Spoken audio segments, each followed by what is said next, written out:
Hey everyone, welcome back to another Inktober video. Today I'm going to have my Inktober finale with all of my Galaxy girls that I have been working on this month. Okay, I'm interjecting this in here because I totally forgot to talk about the amazing artist that created this prompt list that I'm using. Terrible YouTube algorithms. I shouldn't talk shit. I really want to be monetized one day. Anyways, be sure to check out her channel because she's flipping awesome, and she's a really awesome person too, and an amazing artist. So if you like my artwork, you're gonna love her artwork. So end of little clip. Even though as of the date I'm recording this, it's actually the 27th, I believe. Yes, today's the 27th that I'm recording this, and as of the day I'm posting this, it will still be before the 31st, so I will be kind of speeding through the rest of these to try and knock them all out and finish them so I can have them all for you today. Well, obviously you guys already know because you're watching this video anyways. um, I really enjoyed this prompt list, and I am super proud of myself because this is the first year I've ever actually finished Inktober. Artwork, that's the word. Video, that's since this video is so long already anyways, I really didn't want to clip in another face cam shot to explain this, but since this video ended up so long anyways, I mean, it's 27 minutes long. I hadn't really been doing voiceover for these since they were so kind of long, and they kind of took so much editing anyway since they were like 5 or 6 drawings. This one is just too long. I wouldn't even watch a video that was like 20 minutes long and didn't have any talking in it. So I thought I would join onto the bandwagon a little bit for a spooky story time. So if you want to go ahead and pause the video, grab you a drink or something. I've been watching, I say watching, but really you listen to story time videos. Anyways, I've been listening to slash watching a bunch of story times here on YouTube recently that are all about like spooky or paranormal experiences, and that stuff just kind of butters my toast. It's really interesting to me, so I thought I would do the same since this video is super long and it would make it a little bit more interesting. I'm really sorry if my head pops in and out a little bit, and oh my goodness, cat. Anyways, Can you not scratch stuff right now this second? Alright, so let me lay the scene a little bit for you. The house that I grew up in with my parents was very small, and it had 2 bedrooms in it, and honestly the whole house was 6 rooms. Well, really it was 5 rooms. It was 6 rooms that were the exact same size, and within one of those 6 rooms was the bathroom and a hallway that connected the 2 bedrooms, which were on either side. And then there was an attic that was just tacked on top of the entirety of the house and reached all the way to the edges on both sides. Well, my parents told me that it was an old, like a sharecropper house that was actually just 3 little rooms and then 3 little rooms, and it was actually like they had tacked the two little homes together, and that made 6 rooms and tacked a roof on it, and ta-da, that was our house. And it was apparently quite old. I don't know if it was actually old or if they just told me that because it was kind of ramshackle, and it made it sound a little bit better to say that it was just a really old house and not just a kind of ramshackle house. Anyways, getting away from the point here. While we lived there, every single man that I can think of that came through the house regularly, in some way or form, came in contact with or ran into this young girl entity, and I don't really remember if all of or many of the women in my family also had instances with her. I know that I had instances with things being moved in my room, and I know there's a simple explanation of I was young, and for part of my childhood, you know, I had my aunt living with me or I had my little brother, but it was never really stuff that a sibling would move. It was always something random. It was always something that I was going to be looking for the next day, or that I needed for a project, or something completely random like that, and it would just disappear from my room. And I would look around and I would move stuff and I would clean, and I could never find it. And now I know a lot of you guys in the comments might already be furiously typing out, you know, that's not paranormal activity. But the thing is, one time I complained to my mom about it, and she told me, she goes, well, just ask her to bring it back. Like, what do you mean? And ask who to bring what back? Like I had already gone and talked to my aunt to ask her if she had taken it, and obviously whether she did or not, she told me no. So like, who are you telling me to bring it back? And she goes, well, just go in your room and think about the thing that you're trying to find and say out loud, would you please bring, you know, whatever that thing is back? I really need it. And leave the room, and then come back in a little while and see if it works.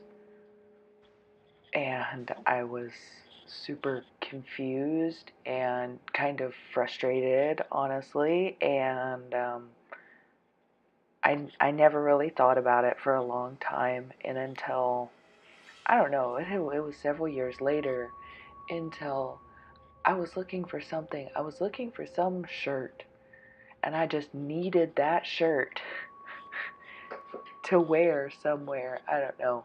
It was one of my emo shirts during my hardcore emo phase, and I couldn't find it. And so I finally asked her, I was like, please, would you bring back my shirt? I really need it to go to the whatever it was that I needed to go to. And I left the room, and I came back like 20 minutes later or so, and the shirt was sitting on my bed. And that shirt had been gone for like folded months. when I was like, I had just put it away from laundry, but it was just sitting out in the middle of my bed.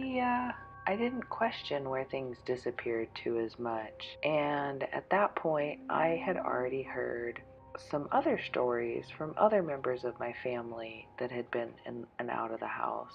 Now, remember at the beginning of the story where I mentioned specifically that men that had come through our house had had interactions with her, because even though I had had things in my room moved, my aunt, I'm going to change her name just for anonymity's sake, Poppy, let's say, my Aunt Poppy had also complained to my grandmother, her mother, and my mom, both, that she had had things disappear from her room, but she never believed in ghosts enough to be willing to ask. I'm fairly certain her husband, I don't think while she ever dating saw anything come of it. While they were still dating, I'm pretty sure her husband saw her a couple of times, because oh my goodness, I'm just like wandering around everywhere with this story. Let me stick to one.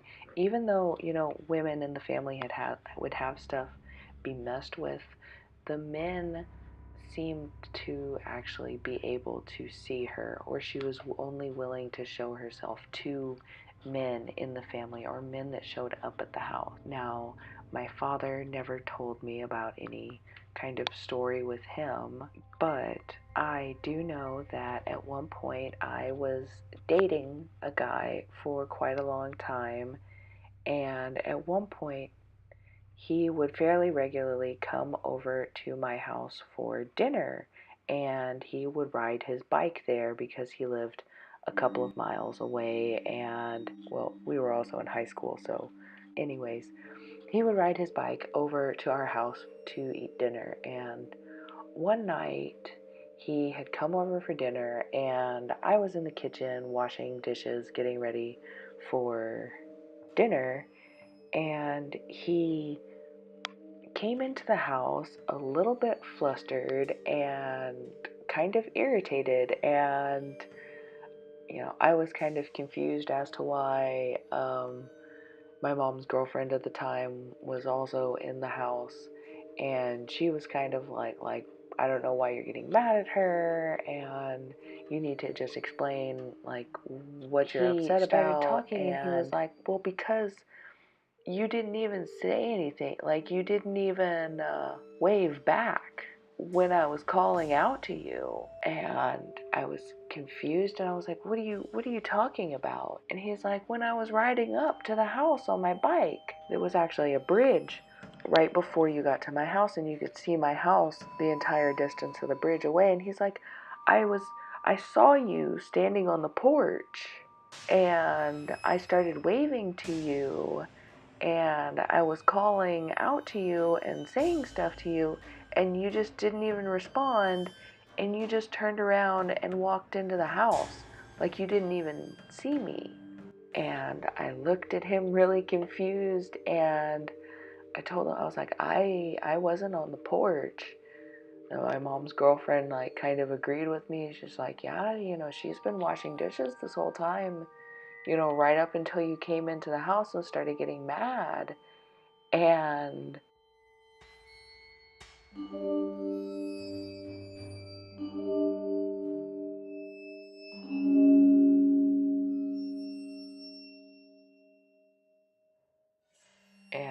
I don't remember the specifics, but I remember I had never told him about the ghost girl before, and nobody else had mentioned it to my knowledge. So as far as I know, that one was pretty genuine. I mean, the way he described her, she had, long hair. He was confused because he didn't know if I had bleached my hair again because her hair looked blonde. That was a similar description as other people we had, but that's the simplest, tiny little spoopy one for the guy seeing her. At one point, my grandfather was home alone and was in the attic of the house, and it was the middle of the afternoon, so my aunt, Poppy, should have been in school.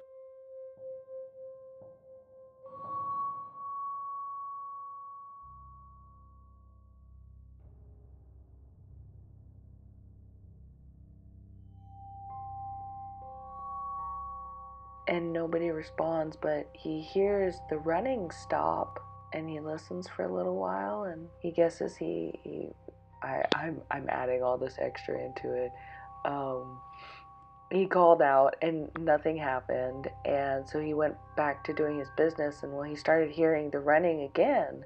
So at that point, he leans out over the stairs so he can see downstairs, and from that view, you could see the hallway that led to the two bedrooms. There's no one there. Flash forward to later on in the evening, and my grandmother gets home with my Aunt Poppy. He starts questioning why she wasn't in school, and it turned out that she was in school, and he was there by himself. And that grandfather of mine doesn't believe in anything paranormal, so maybe we'll get another spoopy story time. How did I do? Soon, I'm still watching, or I'm still recording this on the 27th, so hopefully you guys just watched all the rest all through the 22nd through the 31st worth of drawings. I'm really sorry that this video was so long. I am going to do a secondary video. I don't know if I'll do it on the 2nd of November or maybe a little bit further along the road of Inktober tour. Let me know in the comments if you want to. I don't know why I did that to point down here and then I stopped partway. Let me know in the comments if that's something you would like to see, or if you've seen enough of the Inktober stuff. You're just kind of over Inktober. You don't really care for it this year. It's kind of meh. So let me know down in the comments how you feel, and maybe I'll upload a tour. Maybe I won't, depending on what you guys say or if anyone says anything at all. I really enjoyed this Inktober. I feel like it actually made me learn a lot as an artist, and that thing I was talking about, the artist I'm aspiring to be, I really think it helped me get another step along that route. And I feel like this Inktober was really good for me to just keep drawing consistently. I didn't always like the art that I was putting out that day, but it made me think of an idea while I was drawing it that that was the drawing for the next day, and I really did enjoy that one. And that wouldn't have happened if I didn't push myself through that artwork that I didn't really like. So I'm really happy that I took the time to do Inktober this year, and I'm really sad that the hype is dying down, but at the same time, also sorry in general for my awkward hand movements, because they are what they are, like my rambling that I've been doing for a while that I just kind of realized. Sorry guys. Anyways, thank you so much for watching. Thank you so much for tuning into my channel. If you're new here, if you liked my artwork, it'd be really awesome if you subscribed and joined the family. I don't know why I said family just now, but if you want to join the channel, that'd be awesome, because I love creating artwork and I'm really enjoying sharing it here online, and I just can't wait until there's more of you and we can have a conversation down in the comment section about what kind of art you like. Thank you again for stopping in. I'm gonna go ahead and wrap this up now because I feel like I'm just kind of rambling and not going anywhere. So I hope you had a wonderful Inktober. I hope you did freaking awesome. Even if you didn't finish, I'm still pretty sure you did awesome, because you tried to help yourself grow as an artist. And that's kind of what Inktober's about, just becoming better as an artist at whatever it is you want to be better at.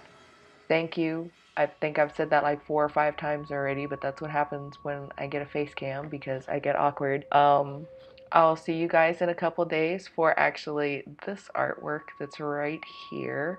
You might have seen sneak peeks of it if you follow me on Instagram, but it will be another very large ink piece. It will be up on Halloween Day as my finale to my countdown to Halloween that I put onto myself in addition to Inktober. Thank you so much for watching this terribly long video that I'm making longer by saying thank you so many times. But I've had so many people subscribe in the past month that it just makes me really excited, and it gives me the warm fuzzies on the inside. And I'll see you guys soon. Thank you for tuning in. I'll see you later. Bye.